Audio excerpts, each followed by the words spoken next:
Okay. Well, I just want to welcome everyone to Chat with the Chief this evening. Thank you for joining us. If you're joining us in Zoom, go ahead and put any questions and comments into the chat feature, and we will go ahead and respond to you through chat. And if you're joining us on Facebook, we're going to watch your comments and questions coming through on our Facebook page. So go ahead and put them there and we'll respond throughout the evening. We do have captioning available, and we also have Lupe with us providing translation. So Lupe, I'm going to send it to you.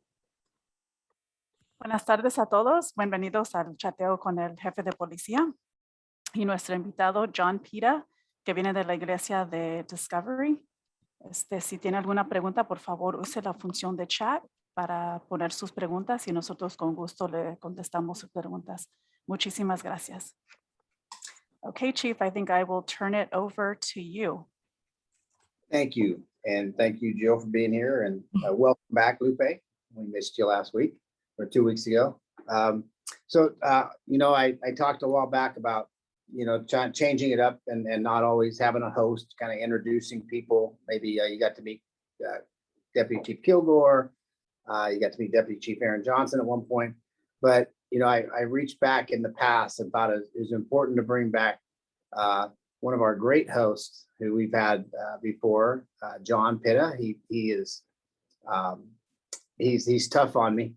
So we'll see how it goes today. But John, thanks for coming back. And I know you are a very big supporter in the community and a big supporter of us. So I do appreciate you coming back.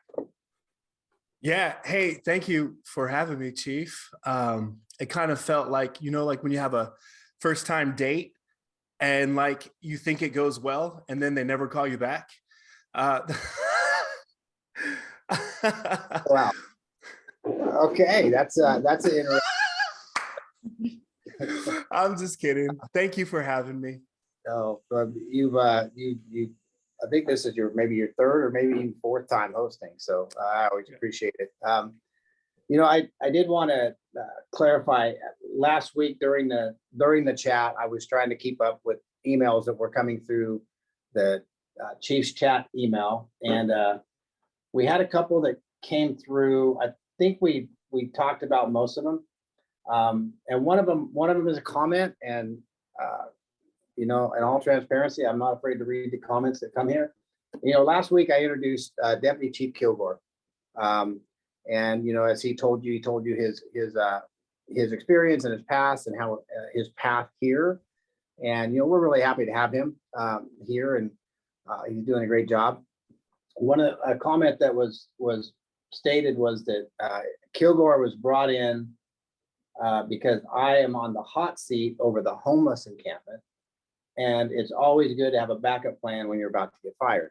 So, yeah, I think that's a segue into. I'm sure we'll talk about homeless today, but the city of Rohnert Park is unique in many ways. But one of the ways it's unique is it has recognized that the homeless or the unsheltered problem is not a public safety or a police problem.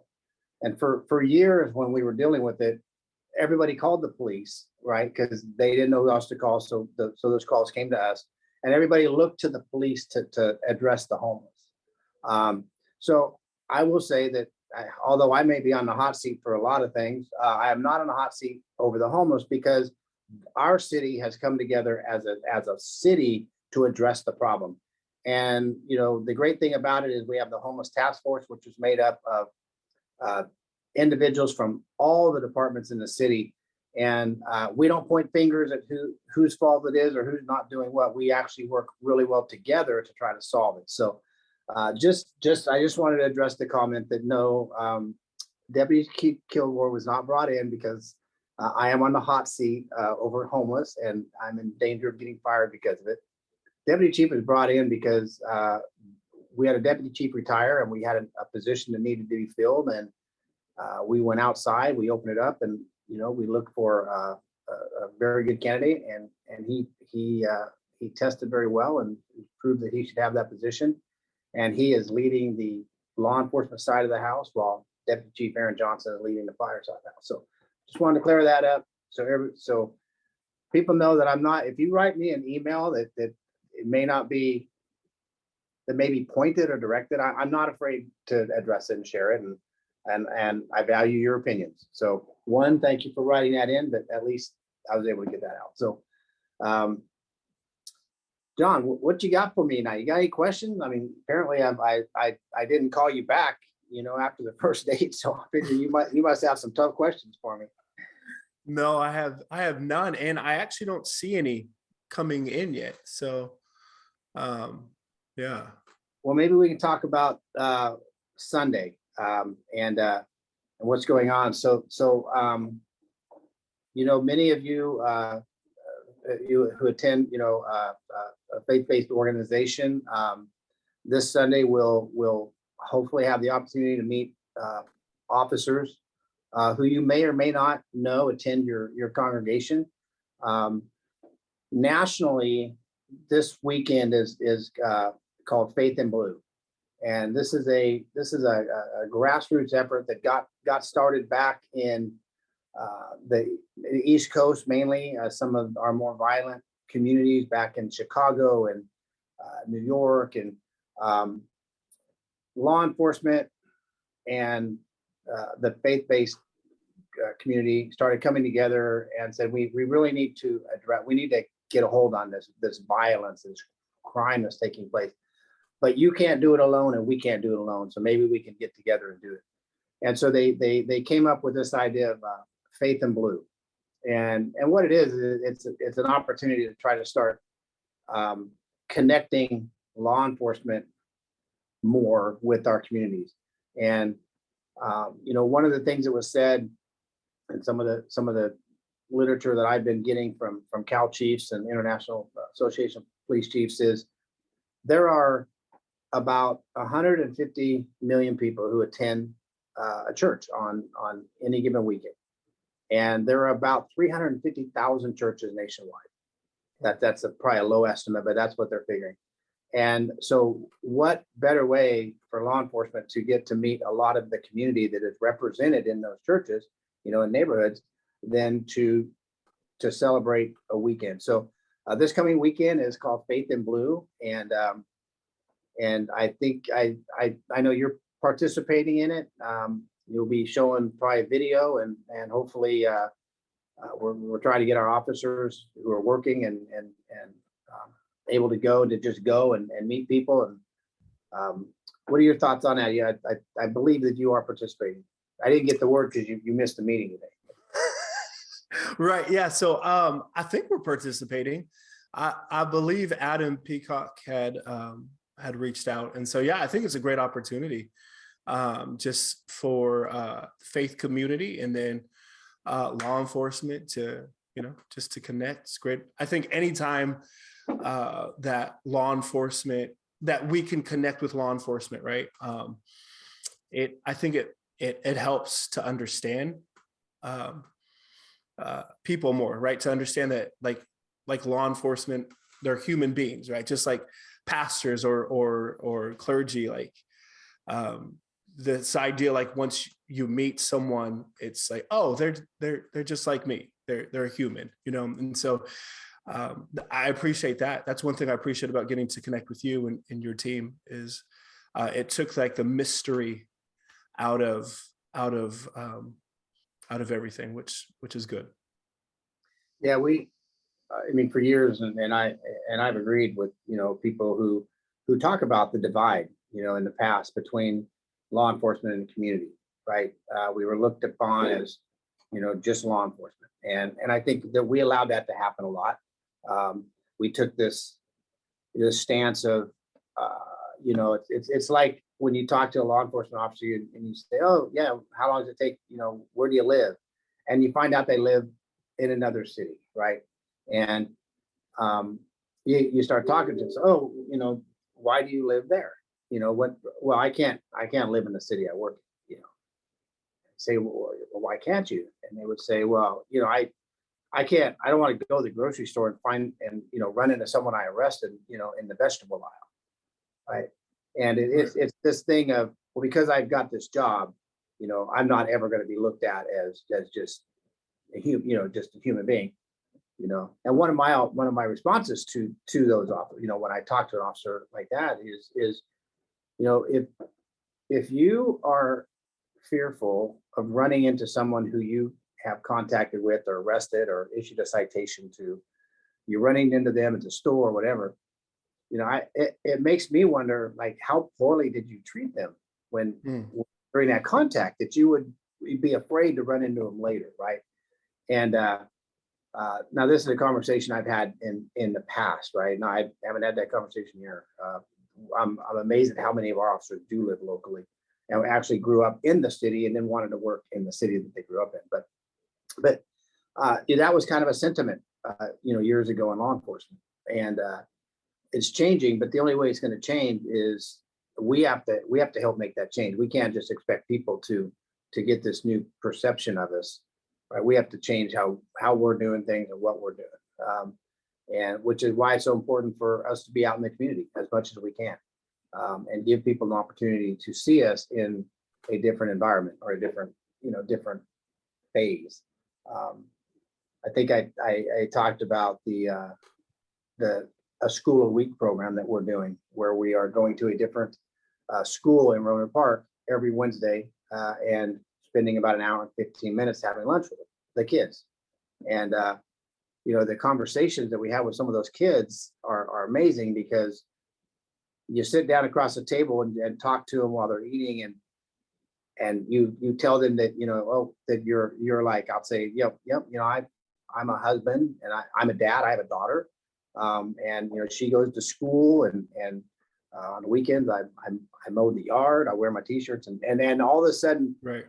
my dad does. And so then they start seeing me and the other officers not just as someone in uniform, but I'm whatever they relate to. I'm a father or I'm a dad, just wearing a uniform. So, but it's one person at a time, right?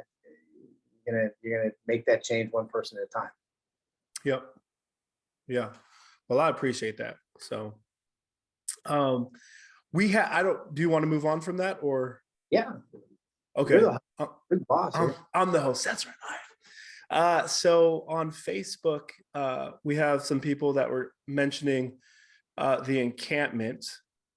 But then Steve asked, any leads on a Lexus stolen on Firethorn a few weeks back? I don't even know if you can comment on that, if it's ongoing. Well, I don't have that information readily available, but that's what I love about, like, people who, when we get the questions in on Facebook or the chat, if I don't have the information right now, I can get the information, right? I'd be happy to look it up. I would also encourage something like that. Let me look up, because more than likely what happened on that is we went out and took a stolen vehicle report. It's called a CHP 180. And we enter that report into the system, into the stolen vehicle system, so that if that VIN number or the license plate is run on that vehicle, it will come back stolen.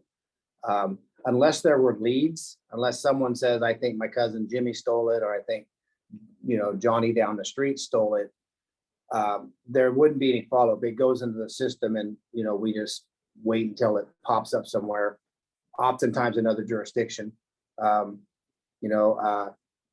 People steal the vehicles for different reasons, right? High-end vehicles, they usually steal them to strip down the parts or keep. Some of the older vehicles we find them, in Petaluma. They just wanted something to get them from here to Petaluma. So it's unknown, but I will write that down, and I will look in, and I'll check tomorrow to see if there's any follow-up on it was a stolen Lexus. Yeah, on Firethorn. On Firethorn. Yeah. There you go, Steve. See, we got you. I'm sorry that someone took your vehicle. I heard a story today where someone parked their work van. And it had a business name on the side. So obviously, there's probably tools in it, right? Parked it, locked it, got it next morning, and it had been broken into and tools were stolen. So he moved the van into the driveway and parked his truck out on the street, across the street actually. And the that came out next day, and his truck had been broken into, and iPad was stolen out of it, right? And I mean, there, there are crimes being committed out there, and I don't like violence against people. I don't want any crime, but the one that gets me is theft. I'm just bothered that someone takes the property of someone else. Someone worked for it, and they took it. So when I hear this stuff, it really burns me. And hopefully we will find this, and we will find someone driving it, and we can hold someone accountable for taking Steve's vehicle. But Awesome. I will post it. If that was posted on Facebook, Jill will show me how to respond to that person tomorrow. The all-powerful Jill. Well, yes, the technology challenged Tim. Mhm. That's funny. So Leanne on Facebook is asking, will you be going to middle schools and high schools as well? This is going back to the portion about you visiting schools on Wednesdays. We're not, we probably will hit the middle schools and the high school as we can. We're really concentrating on the elementaries right now. But we've got a list of every school in the city. And, we want to do the public schools, the charter schools, private schools. We want to do them all. So we're checking them off as we go. We are on the high school campus quite a bit. We are on the junior high campus quite a bit because we have the SRO, and that's their primary job. But that doesn't mean we're not, they're still on our list. And so we will get to them.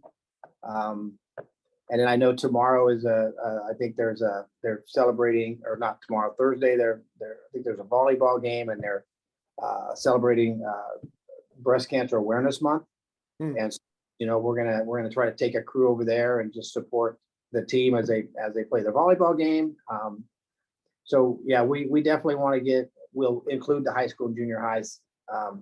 But this started out at the so we're going to work through the elementary schools first, and then we'll get everybody, and we may actually be able to come circle back and do it again. We don't want it to be a one and done. We want the kids to know that when we walk onto campus, it's not because something bad happened. We just want to stop in and say hello to them or see them. So I will tell you that a lot of ice and ibuprofen, because at Han, they had me throwing the football out there. And and they don't like short passes, they like the long passes. So a little ice and ibuprofen in about a week. I got that arm loosened up and it's working again. That's hilarious. It was a lot of fun. I can tell you that it's something that I look forward to. I look forward to noon on Wednesdays, because I know about an hour and 15 minutes or so, we're gonna go hang out with the kids. And they rotate them through. I mean, kindergarten comes through and then they're gone, and the first graders are out there. And they don't give us a break. They work us. So that's awesome. I think that's really cool that you guys are doing that. So Leanne said, great, thanks. no, you're welcome. What is Hey, oh, I'm sorry. I was in a goof off. I'm sorry. What were you? What was the question on the encampment? I think it was more of they were just more of like comment, or not questions, but comments. Statement question. Statements. They were statements. So do you want me to read them? Is that? Well, let me know what they're at. Let me know what they're asking. Maybe a lot of the questions or statements come on because just of a lack of information or lack of kind of knowing what's going on. So maybe I can. Right. Well, so Bob, sorry, Bob, I missed the second half of that, but it said that people from the encampment have robbed them on his street. But that was about, and then he said the encampment's closing on this month, right? And I think that was just a joke, unless it's real. I don't know. No, it's not. So as if you've been watching over there on Labatt Landing between the Fire Station 3 and CHP, we've been building Labatt Landing. And that is a transitional housing development per unit. I think there's about 60 units there. And the idea is to start helping people transition out of homelessness into homes. And so the idea is to work, on the encampment over there to try to get those people into Labatt Landing so we can kind of get them stabilized and get them ready to then graduate into permanent housing so we can move more people into Labatt Landing. Right. That's our first project. We received a substantial grant from the government through the Home Key program.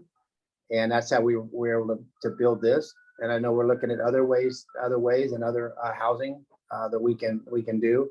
I got units go 3 somewhere. But yeah, so closing, that's a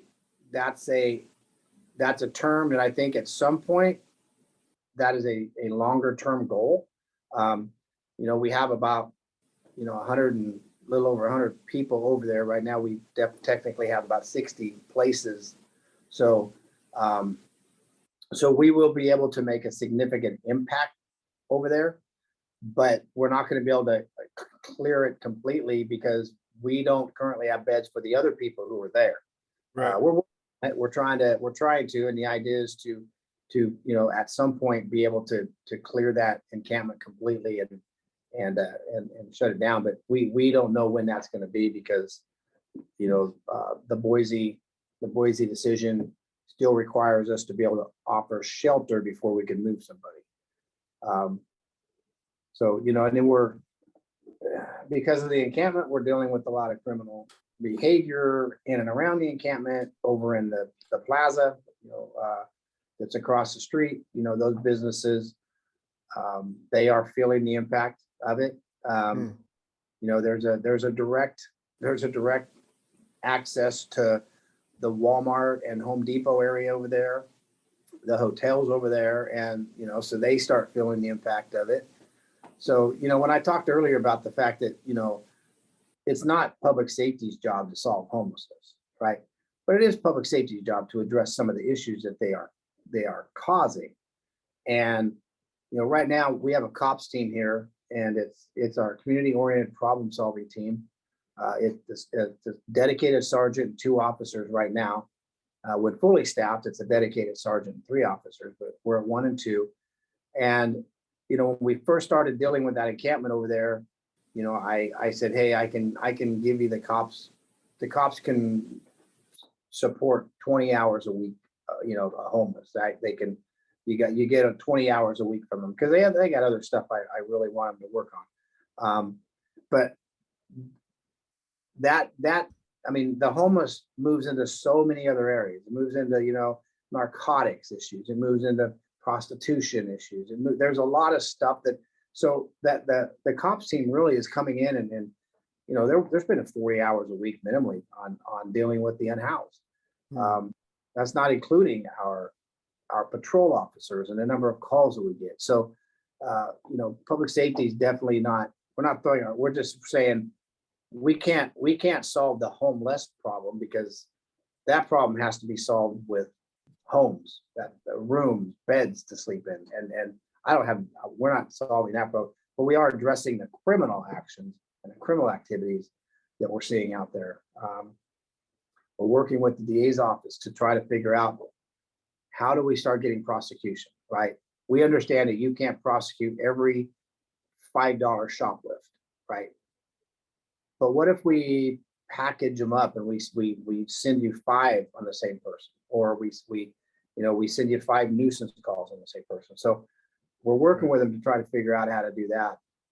And then dealing with the motorhomes, right?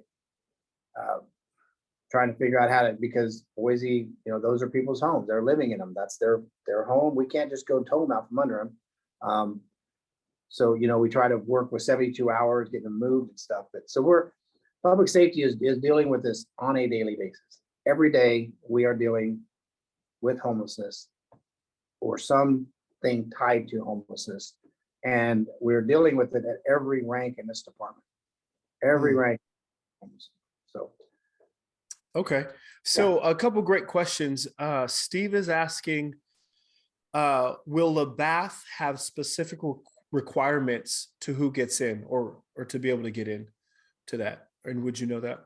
There are, that's a great question. There are, because right now there's a lot of people who need a home and there's only 60 beds over there. So you have to triage it. And so there's certain criteria that we're looking for to get you in there. And, you know, we're looking for some of the people in most need, but we're also looking for some of the people who we can transition in there and get them out quicker, right? Because they're kind of new to homelessness. They're not going to take as long. But yeah, there is criteria. And what I really want to tell people is that the development services over there, Jenna and Emily do a great job of keeping the website updated on the most current events happening, not only with the Roberts Lake encampment, but with Labath Landing. And they put, you know, this is what we're doing right now. And from what they tell me, that the information it lags of maybe 3 days, 2 to 3 days. So you're getting up-to-date information. If you go to the website, click on the homeless button information there. And a lot of these questions are on there that it talks about Labath Landing and how we're going to transition people in there. But you know, the lot of behind the scenes stuff that's on there that you don't know about is, you know, we have that rent assist program. You know, we have the issue of having a significant population of unhoused people, homeless people, right? What you don't see are the couch surfers. You don't see the people who they're homeless, but they're fortunate to still have couches and they can crash. We know that starts getting old and they're going to transition out on the street.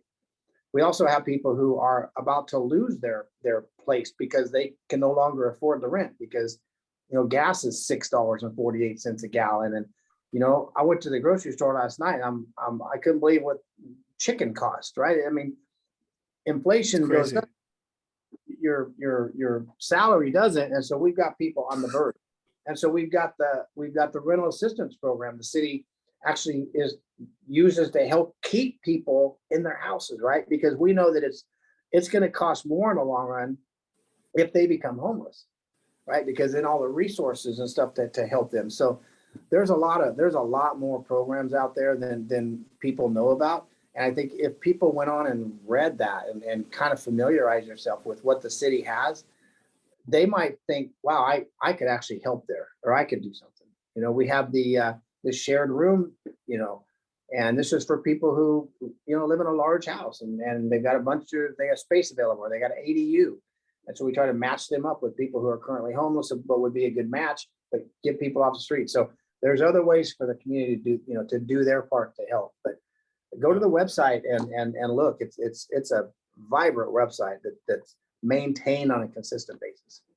Okay, awesome. Lisa is asking, and I think she's asking about funding. I believe she's referring to the funding that you guys received for those portable homes. Mhm. But she said, is the funding helping with the cost of extra patrol and basic healthcare needs? So no, they're two different things. So the funding we got, I'm going to bet that she's talking about the Home Key grant funding that we got.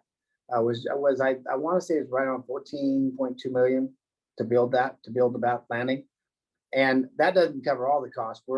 We have other funding sources that we're using because once we get in there, that's a 24-hour, 7-day-a-week service. That there are people on staff there.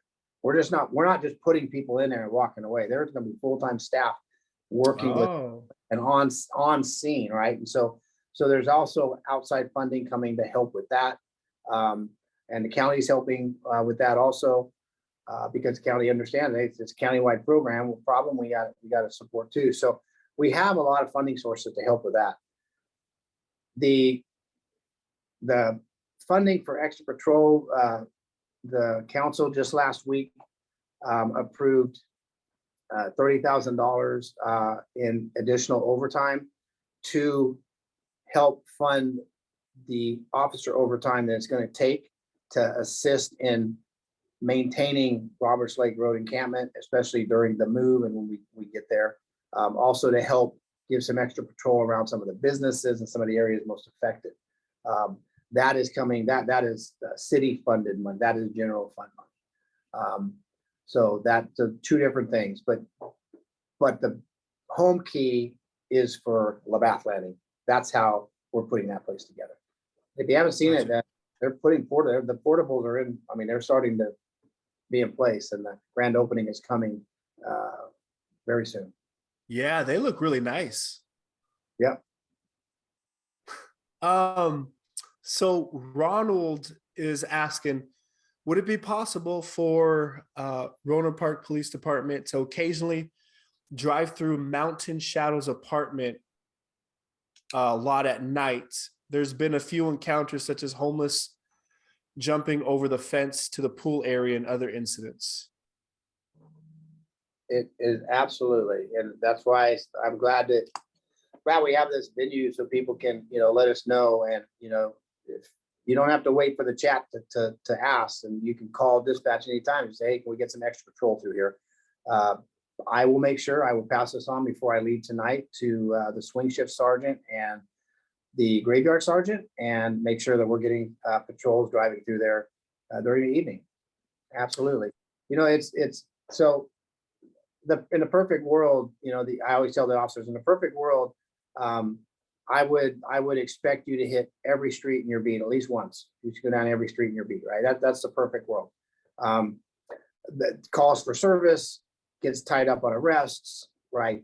That starts limiting the time, and so we don't always get down every street. And because of that, it's more the squeaky wheel gets the grease idea, where they end up going to the high impact areas where we're having the most problems. And so a place like Mountain Shadows, where we don't get a lot of police calls there, can kind of fall to kind of off the plate because we're going here and there because that's where we continue to have the problems, and those are the hot spots. So I always encourage people to, hey, be squeaky a little bit and call us and let us know that you want, you need some extra patrol or you'd like to see an officer. And it gets it back on the radar because, and I hope no one takes that as we're forgetting about you. It's just that when dispatch, we're getting dispatched to all the hot spots, and the people who aren't calling us, it's like they're not getting because we're over here doing this or over here doing this. So call us. Yeah. Absolutely. Is that where is Mountain Shadows where the gentleman with the clown doorbell guy was at? Or is that so different? You had to bring that up, didn't you? You had to bring that up. Finally got it. No. It was an M section. And we have not had, we had the two calls. We had the one where he was standing out, someone saw, and then he had the one where he walked up and grabbed the Ring camera, and then that's it. We've had no other calls. I don't realize that was a really stupid joke, and people very seriously, because someone asked me about that, and I said we got people out looking for him. I doubt he's out walking around on Rohnert Park Expressway wearing the mask saying that's me, but we are contacting anybody out at night right now to figure out who they are, why they're there, and see if we can tie it in. I said, but unfortunately, a lot of these things kind of solve themselves because you walk up to the wrong door or you walk up into the wrong yard, and the call isn't for a masked man, walking up to your door. The call is for a masked man laying on your front yard unconscious. Right. So we haven't had that call, but that's always what I think is these individuals oftentimes encounter the wrong person themselves, and the problem kind of is dealt with that way. Yeah. So we have more calls, but it was in session. Well, I'll tell you what, it's helped my oldest to not want to stay home by himself and come along with us everywhere. So I appreciate that. Anything we can do to help, I guess. Yeah. Help parents. Yeah, that's amazing. So Michael is asking, is it now illegal for homeless to park and camp on residential public streets? No, it's not. They can, we have them throughout the city, right? The requirement is that you can only park in the same spot for 72 hours. So the way we try to address those is when we get a call that someone's parked on the resident, we go out, we mark the tires, we let them know you got to move this. You have 72 hours, you got to move it. So from the time we mark those tires, your 72 hours starts. And if you're still here, we're going to come back and start citing you. The other way we can issue citations is if the registration's bad, right? But I mean, right now we can't tow their home. There's several different case laws out there where the courts have come back and say that is their home, and you don't do the thing where you arrest them on a warrant, and so while they're in jail, you come back and tow their car because they're tow their motorhome because they're not there, right? Giving their motorhome back and let them go on their way. So it's very frustrating for the community, but it's as frustrating for us because we try to deal with it with very limited tools. And that's where earlier I was talking about working with the courts to say we have to have some system in place to where there's some accountability on these people's part. If they know that I'm going to write them a ticket and they're never going to hear another thing about it because the courts aren't going to file on it, then you're taking all the tools away from me. So what if we write them tickets and if we get 5 unpaid tickets, we'll take them to you and you can then look at taking them to court or prosecuting. So, but yeah, you can. It is legal as long as your vehicle is registered to park on the street, and you can park there for 72 hours. And if you go to College View is full, Santa Alicia's full. We used to have issues on Laguna, but we got that cleaned up.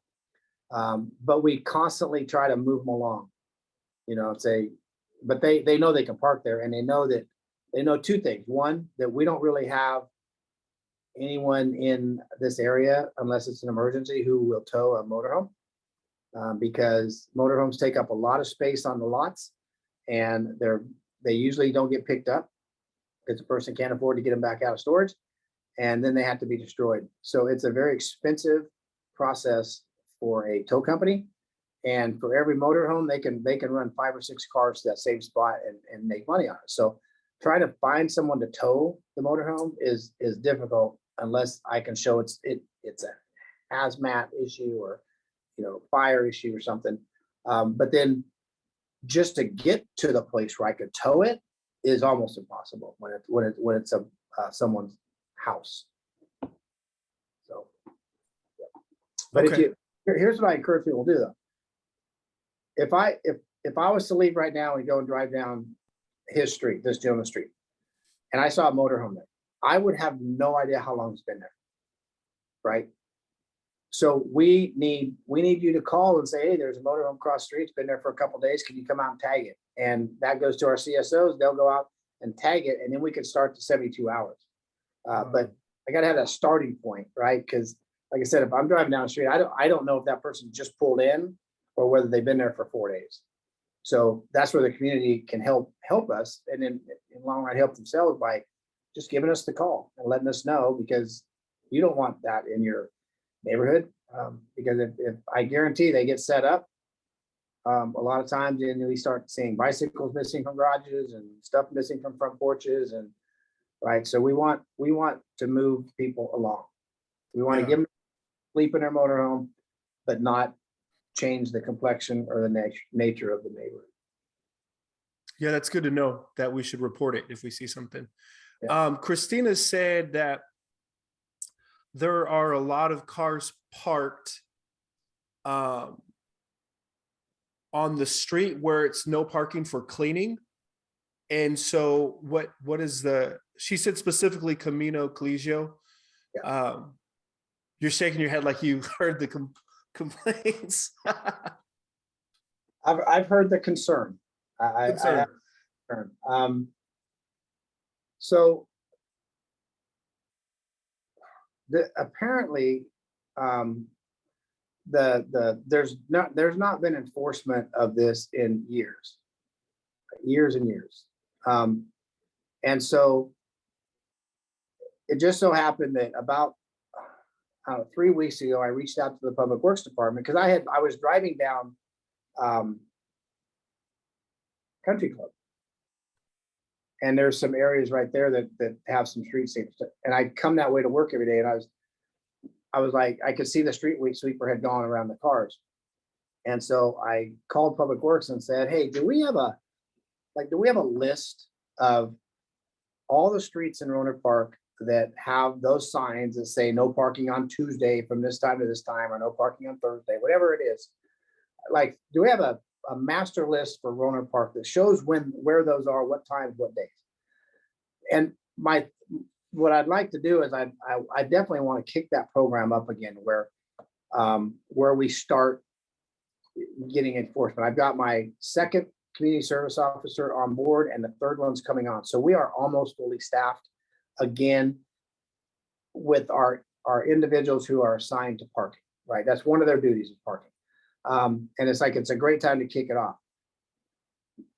But it's got to be done correctly. It's got to be done like programmatic, right? Because if I tell them, hey, Monday, I want you to go out and start, here's all the places for Monday, this is where street cleaning goes. Go out there on Monday, and if there's a car parked there, cite them, right? People are going to come screaming at my front door and say, why did you just out of the blue start this thing up again? We've been parking there for 5 years, and now all of a sudden on October 5th, I get a ticket. So what I want to do is I want to figure out where they all are. Then I want to like draft a letter, get it in the mail somehow, whether we do it through the water billing or, whatever. So everybody gets one. Maybe have a meeting in these areas to let them know we're going to start on this date, so that then when I do start, if someone comes, that I can say, well, I don't know how you didn't know. We did this, we did that, we did this. We did everything we could to let you know that we were going to start this program. So what I would tell, is it Lisa, you said? Christina is, I am definitely, it is on my radar, and it's something we are working on, because especially, with the stuff that gets in the gutters, we don't want that going down storm drains. So being able to clean those streets is important. And so it is a project that is on my to-do list, but I want to be fair to the people who have been parking there for 5 years, not getting tickets before I go out there and cite them, and that might be a flyer under every windshield, right? Hey, you need to start moving your car, adhering to the sign. We're going to start enforcing. Because I've never thought it was fair to start enforcing something again that hasn't been enforced in a while. And then out of the blue, you start enforcing it. And I think people, when you do that, they kind of have a gripe. I agree that they're right. So we're gonna try to do it right this time. Awesome. Thank you. So Christine, which is different from Christina that just asked the question, she said, can you comment on the situation at Rancho? I saw one person turn themselves in. Are they still in custody? And I heard there was a second individual with him during the incident. Are you looking for that person? So that has been cleared. I mean, we investigated that. And, part of the problem with that is we were getting a lot of conflicting statements and information. Detectives worked on it. We did identify an individual who did come in and turn himself in, interviewed him. We arrested him and sent it to the DA's office. He went to the DA's office, and my understanding is the DA didn't file on it. And part of it was because of just so many different versions and stories. And at one point someone saw a gun, but really they saw something that looked like it could be the handle of a gun, right? So there were so many changing things, but we felt like the investigation was complete, and there wasn't enough there to prove that this person had a gun or didn't have a gun. And we charged him with several different crimes. I'm not sure that the DA didn't charge all of them, but the gun part was not charged. So that's in the DA's hands now, but we did arrest one person, and we, at this point, to my knowledge, are not looking for a second person. But we did clear that case. You know the case itself was an interesting case, and it took work by the detectives to get it cleared and patrol. But it was what came out of that, because the school got locked down because of it. And we let the school know what was going on in the creek behind the school. There was a decision made to lock the school down. And a lot of people think that the public safety department calls the schools and lock down. We call the school, we let them know what's going on. We'll make a recommendation, but the school makes the final determination to lock down. And then, but because of that, we found out that we really need to work on the system of communication. And so, my staff is meeting with individual principals and staff at the different schools, and I'm meeting with the superintendent. And we're going to come together to try to, we want to get a better system of communication when these incidents happen. Because, there was a school that's in the area, a private school, that didn't know what was going on. They weren't aware of the lockdown, right? And that can't happen again, right? Even though public safety wasn't the one who locked the school down, we got a lot of questions about why they didn't know. And so it brought to light, we need to fix that. We need to address that issue, and then today there was a lockdown at one of the middle schools, and we weren't involved in it. It wasn't a police call. It wasn't anything to do with us. It was a call of an individual that was like out of control in the office. For whatever reason, the school felt that they needed to lock the school down at that time until they could get that individual like controlled and contained. And we were getting the calls, right? Because when I went to school, and maybe even when you went to school, and Lupe, I know we talked about it a little bit earlier. If that happened when I was in school or we were in school, we didn't have we couldn't just immediately text our families, say, hey, the school just got locked down, right? My parents would have found out about it when I got home, right? Take a little letter home or something. But now when that lockdown occurs, every kid in that school pulls out their phone in their pocket and they text their parents, right? Hey, we're in lockdown.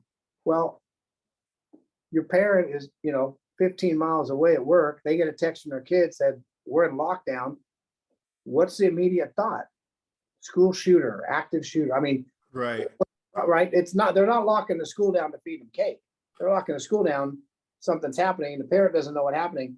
So all of a sudden, my dispatch center was just inundated with calls. What's going on, LJ? And we're like, we have no idea what's going on with LJ because we weren't involved, but we get the call. So that just elevated that again to say, I know we're working on it, but we do need to address how we communicate with each other and how that communication goes out. Because the one at the creek, they locked down the school, which wasn't a bad decision. I think it was the right decision. People start texting, mom and dad, and my entire command staff got up and drove out to the school because we knew that we were just going to get a lot of parents. It was going to create a secondary issue if that campus filled up with parents. And sure, no sooner did we get in, parents started driving in. Was my kid all right? Is my son all right? My daughter's here. They said there's a lockdown, right? And you blame the parents. I mean, you're being parents. That's what you're doing. But when everybody rushes to the school, we're trying to deal with a situation at the school, and everybody rushes to the school. It can just create secondary issues. I've got to put people out there to deal with you. Now they're not dealing with the issue. So we're going to be working with the school district. They're eager to work with us to get a system in place, and we're going to figure out an even better system on how to lock down school, how to communicate about it, and then how to let parents know this is where you go for information. Don't come to the school. Go here. We'll let you know if you need to come here, but we got to get all that working. So. Yeah, I think that's really good. Because I know whenever that happened, just reading the comments, like I think communication was a big thing. Like, oh, I didn't even know that this was happening, or I found out after the fact. So the fact that you guys are not deaf to that, I think says a lot. There was a school there, as I said, that didn't get notified. It's a private school, so it's not in the unified school district itself, right? And even though public safety didn't lock down the school, public safety was on scene. So a lot of questions came to us, and they're good questions like, well, why didn't you tell us? You're right. Right. We didn't tell the school to lock down, but we could have gone over and done that.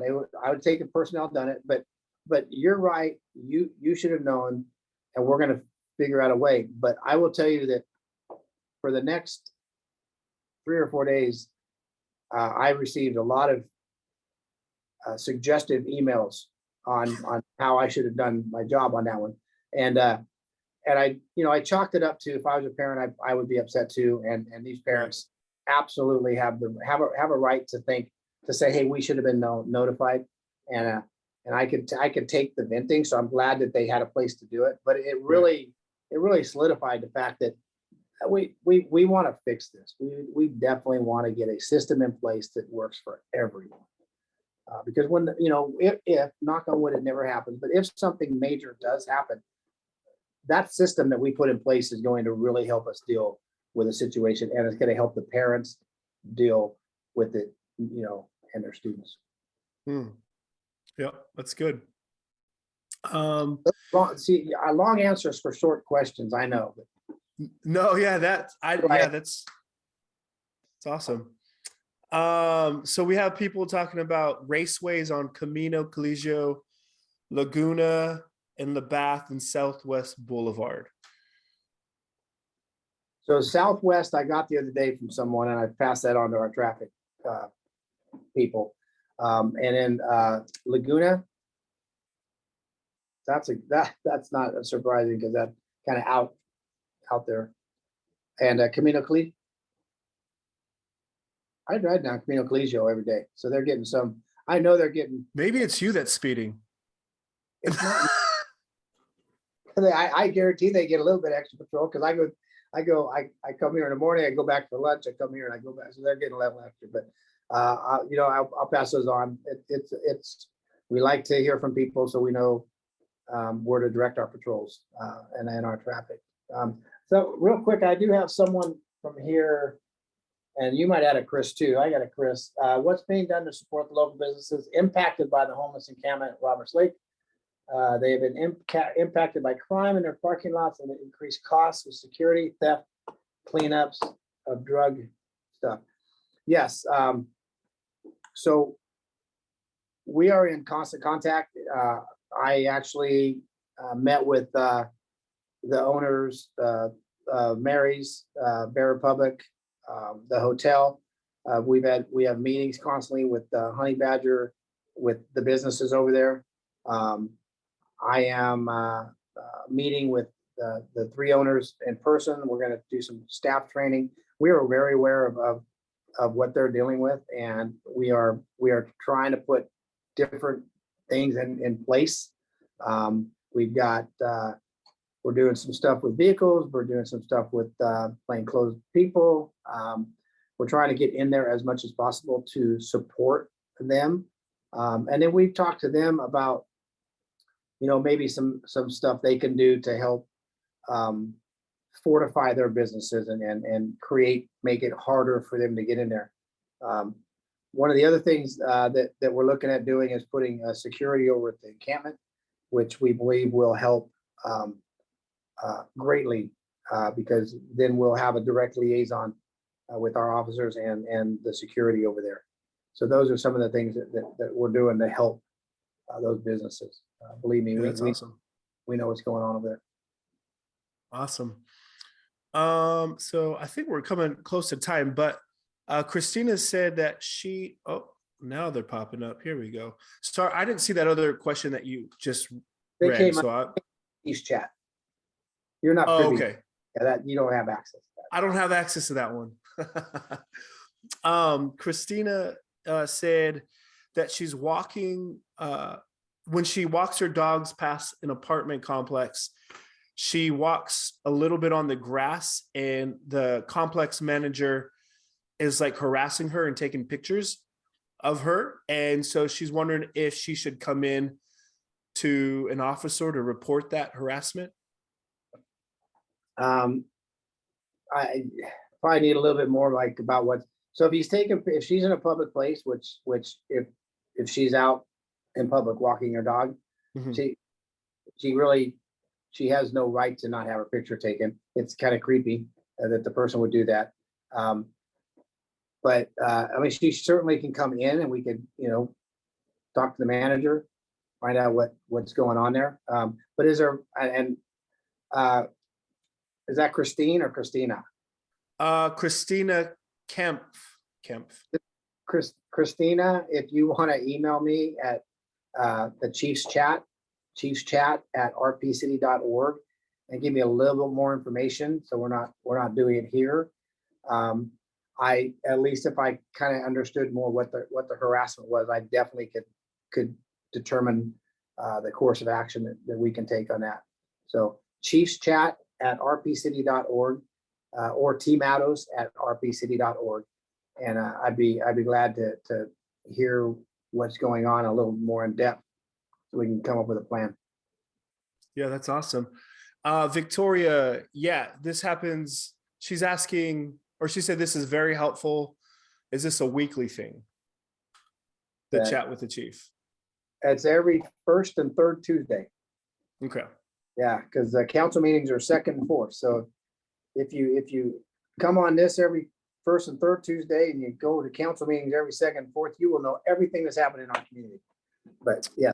And just before we jump off here, you and I were talking today when I asked you if you'd host tonight about a live one, maybe. Oh. And so I don't know if we'll be able to get it together for the, what's today, 4th? To be the 18th. Mm-hmm. I don't know if we can get it together by the 18th, but maybe the first one in November or something, we'll look at doing a live chat. We'll still Facebook Live it so people who can't get to a location can still watch it and have access to it. But we'll do it and invite people in and answer some of these questions in person. So yeah. Yeah, that's gonna be awesome. I've been asking for that. You'll have to wear a suit though. You can't, yeah.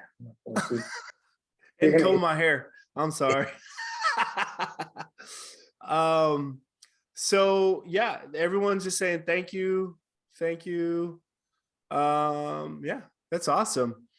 I do have a question, but I can just text you or email you. No, yeah, you were gracious enough to host. As long as you're not gonna embarrass me, ask me the question. No, so my wife's mom, so my mother-in-law, was at the park. I think my wife is watching. Hi, babe. But we were at the park watching my niece's soccer game, and 3 dogs attacked her, and they bit her, and then the owners and the dogs left. And so they put I think they filed a report with the Rohnert Park Police Department. So, I'm just throwing it out there in case the chief wants to take a look at it. Oh, I do appreciate that. We do investigate those. We have the animal shelter and that's part of what we do. And we are not animal control, but we do investigate vicious animals or bites. So I'm sure that is being looked into, and that usually is dealt with our CSOs, but it sometimes will come up to the officer level too. So I'll see when did that happen? This past Friday. Okay, I'll see if we got a report on it, what's going on with it, and I'll text you back. Cool. So yeah. Well, Lupe and Jill, thank you again so much. The interesting thing is I didn't see captions. Usually I see the captions going across. I didn't see them today, but they might be on the people watching. They may have captions. I see them on my side, so maybe they're just not turned on your side, possibly. I'm not sure. Possible. I mean, it did take me 6 tries to get onto the Zoom today, so I don't know. And it was so funny because last week or 2 weeks ago, I actually said, my mom watches this sometimes, and so I should say hi to her. And I called her later, a couple days later, and she didn't watch that one. So, so just in case, I'm gonna say hello to my mom, who says this is the only time she gets to see me, and other siblings who might want to be watching me to make fun of me. So thank you everyone again for doing this, and we will see you in a couple weeks. John, take care and thank you. Awesome. Thank you, everybody. All right. Bye-bye. Bye-bye.